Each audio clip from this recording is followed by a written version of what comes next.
Welcome back to the channel, guys, and in today's video we are going to feature a team that was featured on Zionix's channel, and that team comprises of Obstagoon in the lead, followed by Shadow Nidoqueen and Drapion in the back.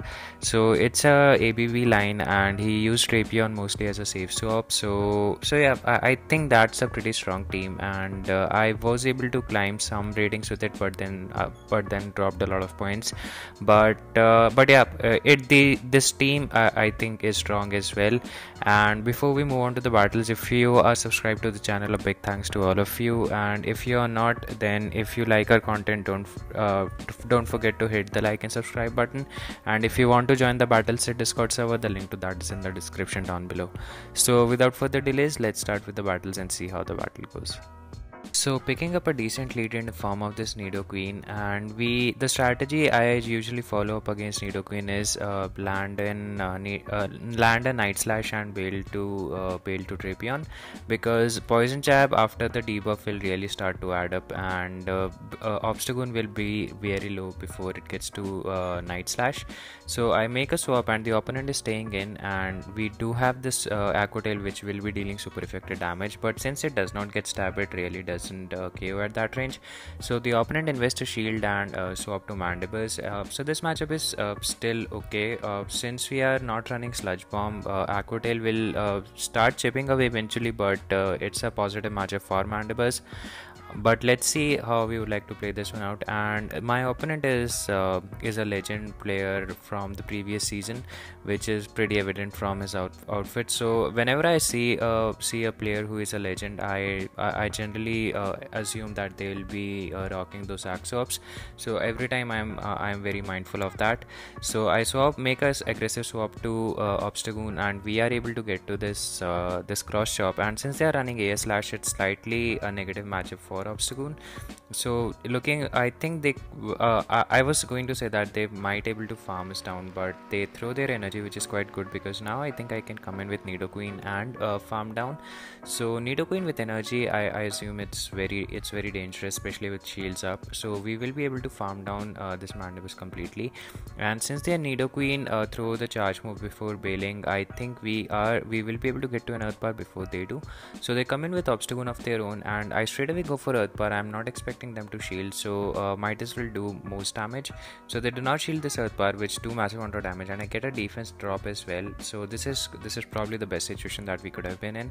The Nidoqueen swaps and they throw a Poison Fang. I think that was indeed a Poison Fang, but since I had to shield, I had to use it on something. So since they do not shield the Poison Fang, now I come in with Aqua Tail, because I really want to get that make the opponent rid of that shield. So now I think with the defense drop and the added Poison Fang damage, we will be able to throw this we will be able to KO this Nidoqueen of this Poison Fang. So I bank a lot of extra energy and go for this Poison Fang, because I thought that Obstagoon had a charge move, which they do. So it was a good energy farm. And now the Night Slash goes through, but we will be able to get to this Poison Fang before before the next counter damage registers. So winning with 1 HP, doing a clutch win, and expecting nothing short of the previous legend players. So yeah, GG's. Moving on to the next one, picking up a decent lead again, but the opponent swaps to Noctowl in this time, and I make a mistake of swapping in too late and not swapping into Nidoqueen early, and I make another mistake that I swap to Drapion, whereas I should have gone to Nidoqueen, because Nidoqueen will have a terrible matchup against that Froslass. And now what I need to do is I need to make sure that I win this matchup, otherwise it's going to be really bad for me. So I do not shield this charge move, pretty debatable, but I think that Noctowl will be able to get to another charge move regardless. So eventually I need to shield, because yeah, I want to keep the matchup of Obstagoon versus that Froslass. We will still not be able to farm this thing down. Noctowl is a very bulky Pokemon. So we go for this Aqua Tail, which the opponent shields, but we are already at another Aqua Tail. So not expecting the opponent to shield now, to be honest. But they invested double shield. Maybe they want to keep Froslass away from the Obstagoon, and I make a swap to draw out their to draw out their Obstagoon counter, and it's fortunate that I did, because it's a Machamp in the back. So what I need to do is I need to farm all the way from with Nidoqueen, and I don't think I shield. Yes, no shielding is probably a correct play, because I definitely would want to keep the shield for Froslass, but they are already at 2 cross chops, so there was I had to invest a shield, because otherwise I would have got Powder Snow down. But Noctowl also has a lot of energy, so I make a lot of bad plays in that matchup, to be honest. If I only had swapped into Nidoqueen, I think the matchups would have been way different. So picking up a horrible lead up against the Shadow Granbull, I make a swap to Drapion, which is acting as my safe swap. But since we are not running Sludge Bomb, it was not that good of matchup, but they swap into this Diggersby. Maybe they were trying to catch Sludge Bomb, so this is still good because we will be able to deal super effective damage with the Aqua Tails onto this Diggersby, and now we can definitely flip this matchup around, because the Aqua Tails have done their due damage, and I'm farming some extra energy, not sure why, but going for this Aqua Tail. Let's see if the opponent decides to shield or not. The opponent does not shield, and at this point my main objective is to win the switch advantage, because or do I shield? I don't shield, so I let go of this, and I'm relying on Nidoqueen to finish the opponent last Pokemon as well, along with the Granbull. So it will be interesting to see if they have a steel type in the back. It's pretty much game over.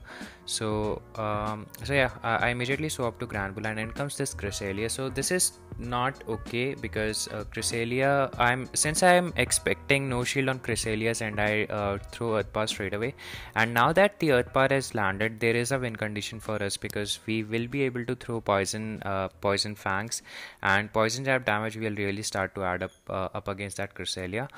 So we go for this this Poison Fang, and most of the people are running Grass Knot and Moonblast. So if they're not running Future Sight, we still have some play left, but it's still going to be very difficult to come back from this one. So they go for a Moonblast, and we are able to successfully farm down the Cresselia, which is quite good.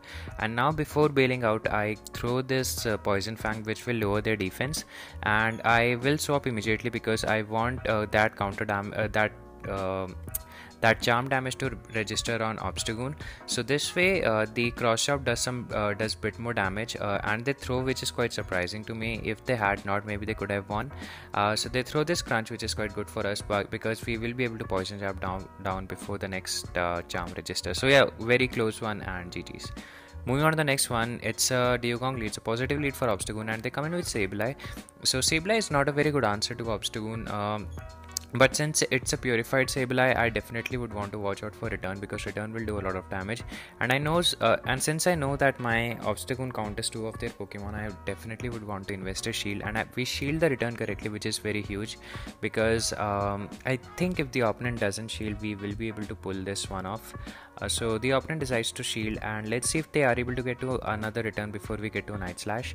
And I was expecting this to be a foul play, to be honest, because it's too soon to be Return, and this is a foul play indeed. So good, no shield, but since it was a CMP type, we are bound to throw, and otherwise I think we would have been able to farm down some extra energy. So in comes their Primeape, and I make a very aggressive swap to Nidoqueen, and this swap to Dewgong. So again, I need to be very mindful of that Primeape in the back, because Primeape can have a wide variety of moveset. So I shield this Icy Wind, because I want to debuff I want to do more damage onto the Dewgong, because it's going to be a problem for Drapion in the back. So they let go of the charge move, which is quite good, because we will be able to deal some damage with the with the Nidoqueen. Unfortunately, Primeape won the CMP there, because if we were able to get that Poison Fang off, I think the game would have been very different. But still, we have a pretty decent healthy Drapion. I think it's full health, so going for this Aqua Tail straight away. I don't want to take something like Ice Punch, or yeah, if they have close combat, it's pretty much game over. But if it's an Ice Punch, I think we can survive, because Night Slash would be resisted. So they go for Ice Punch, which we definitely survive, and now I go for Aqua Tail, and after throwing this Aqua Tail, I'll swap immediately, because I don't want Primeape to farm extra energy, and counter takes the Primeape out. So yeah, GG's. Moving on to the next one, picking up a horrible lead in form of the Hitmonchan and so safe swapping to Drapion. Let's see what the opponent comes back in with, and they make a really good catch off the Sakute. Let's see what they came back in with. So they came back in with Whiscash, and I particularly found Mud Boys to deal with very difficult with this team, because if you swap into with Drapion and they swap in with the Mud Boy, it's really going to be difficult. And at this point I let go of this Mud Bomb, which this Drapion survives unfortunately, which will give the Whiscash a lot of farm. So not an ideal situation to be in, and we go for this cross chop. Maybe I should have gone for Night Slash in the expectation of a boost, but yeah, it is what it is. And totally expecting a Blizzard to come to this Obstagoon's face, and Blizzard lands. But we will be able to counter down. I wanted to keep 2 shields alive for Nidoqueen, and they have a Drifblim in the back, so there is nothing. Pretty much the game is over. We cannot do anything up against this Drifblim except for throwing multiple Poison Fangs. I just played this matchup because yeah, in the hope that if it's a 2 shield matchup, maybe we can wait out the timer and potentially catch an Icy Wind onto on the Obstagoon there. So yeah, let's see. The opponent probably is trying to go for a 2 shield flex, and they won the CMP there, which is quite unfortunate for us. So this game is turning out to be from bad to worse. I tried to completely farm down and catch on an Icy Wind, which we are able to do. Maybe I could have farmed them down as well, but yeah, they still have a fully the Hitmonchan is pretty much healthy, and they throw this Ice Punch as well. So going for a 2 shield flex and able to do that. GG's to the opponent, and that's it for this video, guys. I think I was not able to fully justify the use of this team, but yeah, the team is regardless very strong, and a lot of people gained a lot of points with it. And if you enjoyed this video and you like the content, don't forget to hit the like and subscribe button. Until next time, peace.